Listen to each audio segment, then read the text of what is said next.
Sugatan ng isang lalaki sa Maynila matapos saksakin at buhusan pa umano ng tubig kanal ang dati niyang kasintahan. Arestado ang babaeng suspect. Wala pa siyang pahayag. May unang balita si Jomer Apresto.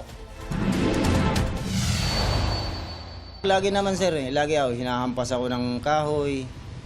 Kung ano yung madampot niya, ihahampas sa akin. Kaya sabi ko, okay lang. Hindi na napigilan maglabas ng hinanakit si alias Jerome nang humarap siya sa GMA News. Ang 43 anyos kasing truck driver, biktima raw ng pananakit ng dati niyang kasintahan na 31 anyos na mahigit 2 buwan na raw niyang hiniwalayan. Pasado alas 6 kagabi, sinugod daw siya nito habang nagpapahinga sa minamanehong truck sa Parola Compound sa Maynila. Natulog ako sa duyan, tapos lumapit sa akin, nanghihingi ng pera na wala akong maibigay. Binuhusan niya ako ng tubig kanal na maraming ihi.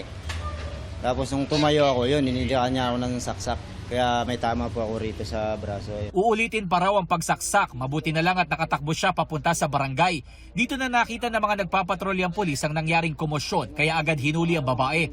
Na-recover sa kanyang isang matalas na screwdriver na ginamit sa pananaksak, habang binigyan naman ng paunang lunas ang biktima. Sa investigasyon ng pulisya, napag-alaman na dati na ring sinaksak ng sospek ang biktima sa loob ng 5 buwan nilang pagsasama. Kay Jerome din daw pinapaako ang pagsustento sa 3 anak ng babae kahit hindi siya ang tunay na ama ng mga bata. Isang halimbawa to na hindi lang babae talaga ang nagiging biktima. Ito isang halimbawa na may mga lalaki rin na nagtitiis. Isipin mo yan na pangilang beses na pala itong sinaksak at laging sinasaktan din. Nasa kustodiya na ng Delpan Police Station ang suspect na maharap sa reklamong frustrated homicide. Sinusubukan pa namin siyang makuhanan ng pahayag.